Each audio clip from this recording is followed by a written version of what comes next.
You benefit from telling the stories of your life. In the telling of a story, you better understand your life. You examine why an event matters, why you do the things you do, why certain things that others do matter so to you. Telling the story of your life helps you better understand your own history and move forward.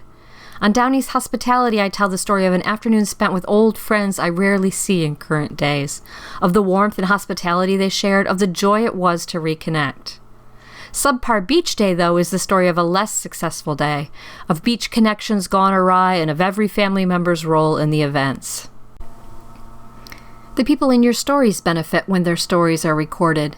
To be seen and understood is to be loved. Even when I don't record the details of a story exactly as they happened, still my sons and husband treasure these stories and they find their truth of the experience as they reconsider the story. And they get to see how I view them. They know that their role in our family, their words and ideas and actions are all recorded, to be revisited, to be shared with future generations. Neil's first run tells the story of when my husband entered local politics, an activity that ended up consuming much of the next 9 years for him. It's not just his story, though. It's a story that belongs to our whole family, of the work and hopes we invested in him. Talking About You tells the story of when my oldest son heard my husband and myself talking about him late at night. "Are you talking about me?" he asked.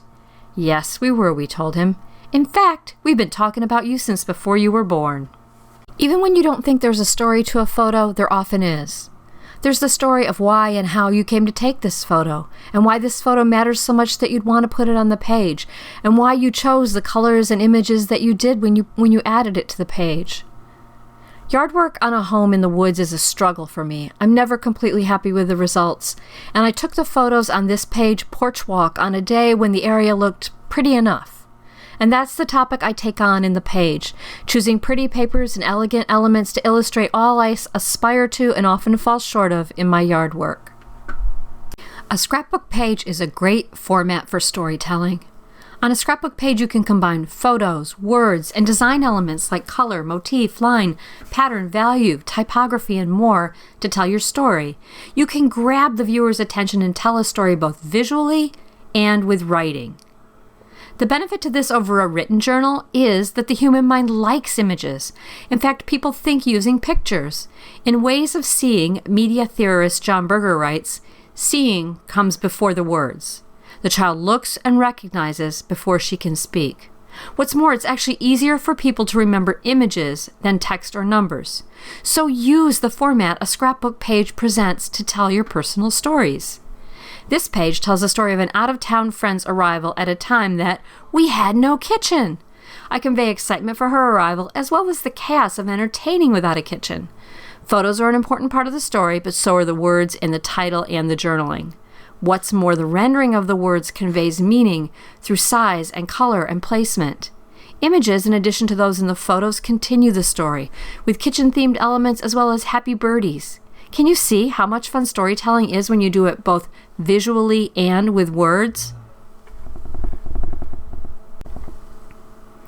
The stories that you tell on a scrapbook page can be simple anecdotes or entertaining recreations.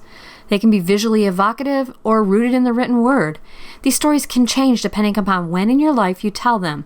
But somewhere behind these stories is something called the truth, a truth told through the lens of where the diarist, archiver, storyteller behind the message, that's you, is in life right now. The Way We Vacationed is a story that I tell of the past and of the present, of my childhood vacations and of what they mean to me now. Personal stories on the scrapbook page record not only what happened, but what it felt like to be you in the midst of events, and why the events matter, and even what your resulting beliefs are. In his novel, The Things They Carried, Tim O'Brien wrote, "Stories are for joining the past to the future. Stories are for those late hours in the night when you can't remember how you got from where you were to where you are. Stories are for eternity, when memory is erased, when there is nothing to remember except the story." And so I'll repeat myself. You benefit from recording your stories. The people in your stories benefit from this storytelling. The human mind likes images. The scrapbook page is a place to combine words and images and design elements like color, motif, pattern, line, and more to tell a story. A story on the scrapbook page is both a visual and a written story. Personal stories matter, and you can tell them on the scrapbook page. This is Debbie Hodge, owner of GetItScrap.com. I hope this short video has you feeling you've got stories that you'd like to scrapbook. In a recent survey about scrapbooking, I asked people what they wanted help with, and I heard 3 common complaints. I don't have time to scrapbook. It takes me too long to choose and arrange things on a scrapbook page. And I'm not motivated to scrapbook. If any of those frustrations are yours, I'd love a shot at motivating you and giving you tools and skills for making the work of scrapbooking more efficient and satisfying. Come to GetItScrap.com/motivate for a free series of lessons, quick guides, and checklists you can use to be a motivated and efficient scrapbooker.